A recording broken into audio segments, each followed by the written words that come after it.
Good day po. Samahan niyo po kami ngayong araw na to sa pagbisita namin sa Our Lady of the Rosary of Manawag sa Pangasinan.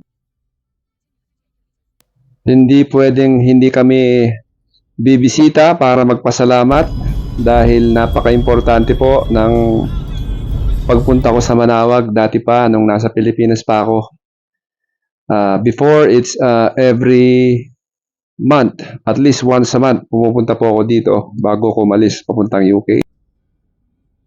Dito po ako nagsisimba dati para humingi ng biyaya, humingi ng lakas ng loob, peace of mind, at higit sa lahat, pasasalamat para sa lahat ng biyaya na ibinigay sa akin at sa aking buong pamilya. Samahan niyo po kami sa biyaheng ito. Dumaan po kami sa Tiplex. Nagsimula kami from Victoria, Tarlac at nag-exit kami dito sa Binalonan, Pangasinan. Parang ang amount na binayaran namin is 205 pesos sa Class 1 vehicle. More than an hour lang yung biyahe namin, so mabilis talaga yung biyahe. Kumpara mo dati na dadaan ka pa ng MacArthur Highway, napakadaming stops at matraffic sa daanan ngayon. This time talaga masaswerte yung nasa Pilipinas dahil gawa na tong mga expressway na to. Kung pupunta ka ng Baguio from Tarlac, 2 hours na lang. Siyempre, kailangan may pambayad ka, extra. Ganun pa man, very convenient na talaga yung pagbabiyahe sa Luzon. Ilang sandali lang, nasa simbahan na kami ng Our Lady of the Rosary of Manawag.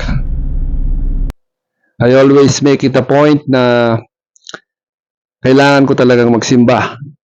Kahit minsan lang sa pag-uwi ko. Sa pag-uwi namin pala.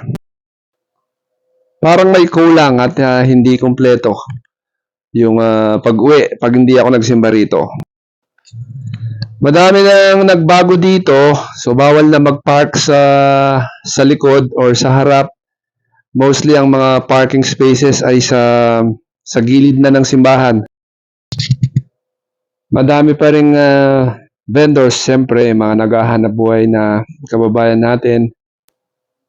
Mga nagtitinda ng kandila, mga nagtitinda ng mga kakanin, tupig, mga puto, at kung ano-ano pa. Pero yung pagpasok mo sa simbahan, ramdam mo kagad yung solemnity ng lugar. Maraming mga deboto normally na nagpupunta rito. Pero yung pagpunta namin is on a Thursday, so walang masyadong tao at nagpunta kami rito hapon na. Mas less yung tao pag hapon na. Karamihan sa mga nagpupunta rito is sa umaga, napakaaga actually. Nag-start ako magpunta dito regularly, mga 22 years old ako.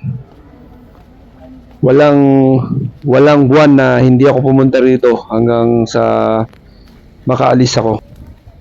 Dito ako nagdadasal ng mataimtim. Nagpapasalamat, pag may hinihingi ka kay Lord. Dito ako dumadaan kay Apong Manawag. Alam ko si Mrs. din nung hindi pa siya umaalis, nung nandito pa siya sa Pilipinas. Dito rin siya nagpupunta. Kaya pareho kami dati, pero hindi pa kami magkakilala nun. Kaya this church, Our Lady of the Rosary of Manawag, is very special for both of us, for me and my wife. Kung dito pa rin kami nakatira, malamang every month pa rin ako nagpupunta rito. Dahil there's just something special sa pagpunta ko rito. Sa place na yan, dyan ako dumuluhod ng matagal, nagdadasal, at nagpapasalamat. Siyempre para sa lahat ng biyaya, like what I said a while ago. At siyempre, hindi naman lahat ng hihilingin mo ay matutupad. I always believe na basta manalig ka lang sa Kanya at Siya na yung bahala sa'yo. Let's go. Nakahaplos na kami sa point na to sa shrine ng Our Lady of Manawag at pababa na kami papunta sa likod at bibili naman ng kandila para sindihan at magdasal to say your own personal intentions para sa'yo or for someone else. So yung pagpunta talaga namin dito is tahimik, tamang-tama at hindi masyadong crowded. Ang malaking pinagbago ng lugar, wala nang sasakyan na nakapark sa loob ng compound ng church.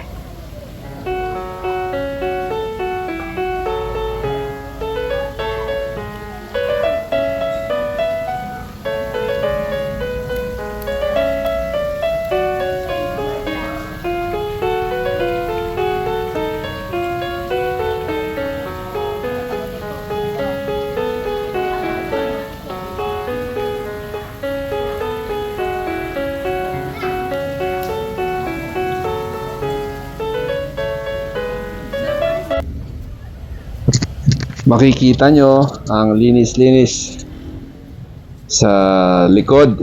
Before, punong-puno dito ng sasakyan, mga nagpapabless, at syempre yung mga pupunta rito, pamilya,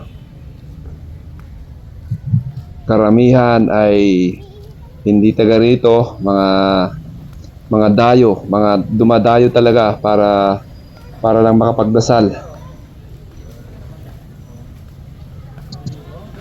Very well maintained yung lugar, and it's really nice to be back in this place. Pagkatapos namin dito, nag-attend kami ng mass, so kompleto yung visit namin. Yan, matatapos lang namin mag-mass. Thank you Lord for allowing us to come here to visit you, Lord God. Thank you.